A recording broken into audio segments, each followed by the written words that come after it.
മതി.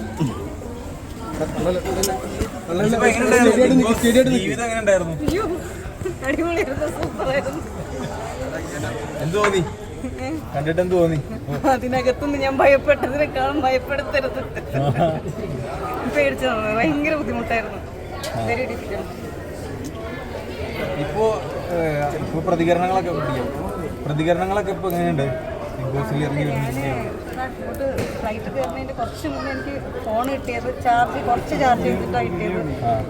അപ്പോൾ കാര്യങ്ങളൊന്നും അധികം അറിഞ്ഞില്ല. ഇവിടെ ഇറങ്ങിയിട്ട് എത്തിയിട്ട് വേണം എല്ലാ കാര്യങ്ങളും മര്യാദയ്ക്കൊന്നും അറിയാൻ. അങ്ങനെയൊന്നും ഞാൻ ഒന്നും ചിന്തിച്ചിട്ടൊന്നുമില്ല. ഒന്ന് ബാക്കിലേക്ക് ഇറങ്ങിയ പുള്ളിക്കാരി കംഫർട്ടല്ല, പുള്ളിക്കാരി കംഫർട്ടല്ല.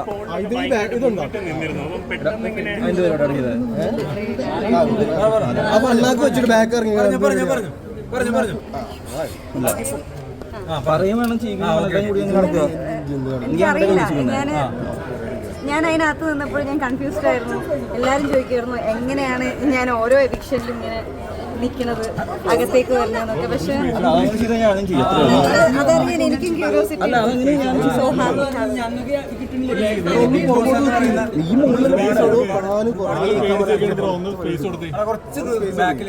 ഈ മുന്നേ നിൽക്കുന്ന ഇയാളെന്നെ മാറി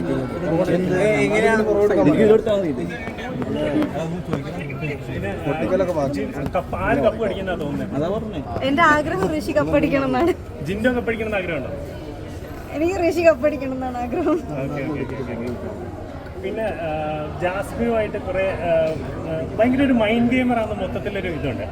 അതിന്റെ രഹസ്യം എന്താണ്? ഞാനോ പുറമെ മൈൻഡ് ഗെയിമർ എന്നുള്ളൊരു പട്ടം തന്നിട്ടുണ്ട്.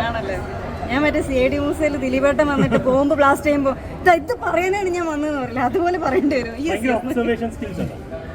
ഞാൻ ആക്ച്വലി ആദ്യമേ ഒബ്സർവ് ചെയ്തിരുന്നെങ്കിൽ ചിലപ്പോൾ ആദ്യമേ ഞാൻ പറഞ്ഞു തന്നെ. ഞാൻ കുറേ കഴിഞ്ഞപ്പോഴായിരിക്കും കുറേ ദിവസത്തെ ഇത് വെച്ചിട്ട് അങ്ങനെ ഞാൻ വേണമെന്ന് വെച്ച് ഒബ്സർവ് ചെയ്തിട്ടൊന്നുമില്ല.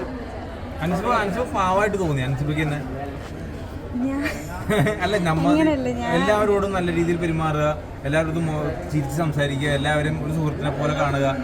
പക്ഷെ അത് ബിഗ് ബോസ് എന്ന ഗെയിം ഷോനെ പല രീതിയിൽ ബാധിക്കില്ലേ? ഞാനൊരു കാര്യം പറയട്ടെ, ഞാൻ അതിന് വേണ്ടിയിട്ട് പ്രത്യേകിച്ച് ഞാൻ പ്രാക്ടീസ് ഒന്നും ചെയ്തിട്ടില്ല. എന്നെ അറിയുന്ന ആൾക്കാരോട് ചോദിച്ചാൽ ഞാൻ ഇങ്ങനെ തന്നെയാണ്. പിന്നെ ബിഗ് ബോസ് എന്ന് പറയുന്നത് ഒറിജിനൽ എന്നുള്ള രീതിയിലാണല്ലോ. ഞാനായിട്ട് നിൽക്കണം എന്ന് മാത്രമേ ഞാൻ വിചാരിച്ചിട്ടുള്ളൂ. അത് ശരിയാണെങ്കിലും തെറ്റാണെങ്കിലും. അകത്ത് അതല്ലാതെ ആൾക്കാരുണ്ടോ ഫേക്ക് ആയിട്ട് കളിക്കുന്ന അല്ലെങ്കിൽ ഗെയിം കളിക്കുന്ന? ഞാൻ എപ്പോഴും പറയാറുണ്ടല്ലോ, ഞാൻ ഇനി ഇറങ്ങി കഴിഞ്ഞിട്ട് അവരെ പറ്റി എന്തിനാ പറയണത്. മൊത്തത്തിൽ ഒരു ടോക്ക് ഉണ്ട്. കാരണം എന്താ വെച്ച് കഴിഞ്ഞാൽ ഇത് ഭയങ്കര അൺഫെയർ ആയിരുന്നു. കാരണം എന്താ വെച്ച് കഴിഞ്ഞാൽ കഴിഞ്ഞ സീസണിൽ വിഷ്ണു പോയതുപോലെ അത്രയും സ്ട്രോങ് കണ്ടസ്റ്റന്റ് ഇത് പലർക്കും വേണ്ടിയിട്ട് അങ്ങനെ ഒരു എവിക്ഷൻ നടത്തിയതാണെന്നൊക്കെ പല ടോക്സും വരുന്നുണ്ട്. അതിനോടുള്ള ഒരു പ്രതികരണം എന്താണ്? എനിക്കറിയില്ല. ഞാൻ ഒന്ന് പുറത്തിറങ്ങി ഇതെത്തിയിട്ടല്ലേ ഉള്ളൂ. ഫുൾ കണ്ട് എന്തൊക്കെയാണ് നടന്നത് എല്ലാം എനിക്ക് ശരിക്കും മനസ്സിലായില്ല. എനിക്ക് എന്തെങ്കിലും പറയാൻ പറ്റുള്ളൂ. ഒന്നും അറിയാം. നല്ല ആരാധക താങ്കൾക്കുണ്ടായിരുന്നു. അതുകൊണ്ടാണ് ചോദിക്കാൻ കാരണം ഏതൊരു ആർട്ടിസ്റ്റിന്റെ അടുത്താലും ഈ സെലിബ്രിറ്റീസിന്റെ അടുത്ത് ചോദിക്കുമ്പോൾ അൻസിബയുടെ പേരാണ് കൂടുതലും അവർ സംസാരിക്കുന്നത്. ഞാൻ ഒരു കാര്യം പറയട്ടെ, ദൃശ്യം കഴിഞ്ഞിട്ട് എനിക്ക് ആദ്യമായിട്ടാണ് ഇങ്ങനെ ഒരു വരവേൽപ്പ് കിട്ടുന്നത്. ദൃശ്യം 1 കഴിഞ്ഞിട്ട് 10 വർഷം കഴിഞ്ഞ് ഒരുപാട് സന്തോഷമുണ്ട്. കാരണം ഞാൻ ആഗ്രഹിച്ചിട്ടുണ്ട് ഇതൊക്കെ. അതൊക്കെ നിങ്ങളെല്ലാവരും തന്നതിൽ ഒരുപാട് നന്ദി. ഞാൻ ആദ്യത്തെ പ്രാവശ്യം പറഞ്ഞിട്ടുള്ളായിരുന്നു. പിന്നെ എല്ലാവരും അത് യൂസ് ചെയ്യാൻ തുടങ്ങിയെന്നേ ഉള്ളൂ. ആദ്യം എനിക്ക് തോന്നുന്നത് മറ്റേ പരദൂഷണം അത് ഇതെന്നൊക്കെ പറഞ്ഞപ്പോൾ എനിക്ക് ഭയങ്കരമായിട്ട് ഫീൽ ചെയ്തു. ഞാൻ അങ്ങനെ ചിന്തിച്ചിട്ട് പോലും ഇല്ലായിരുന്നു. അപ്പം അത് അഭിഷേകം വന്ന് പറഞ്ഞപ്പോൾ എനിക്ക് അപ്പം തൊട്ട് വിഷമമായിരുന്നു. അപ്പം ഞാൻ ഋഷിയുടെ അടുത്ത് പറയണടാ ഇങ്ങനെ പറയണടാ എനിക്ക് പോകണം. പിന്നെ ഞാൻ ഋഷി എൻ്റെ അടുത്ത് ചൂടാവും അങ്ങനെ പറയരുത് പറഞ്ഞിട്ട്. പക്ഷെ ഞാൻ ഋഷിയില്ലാത്ത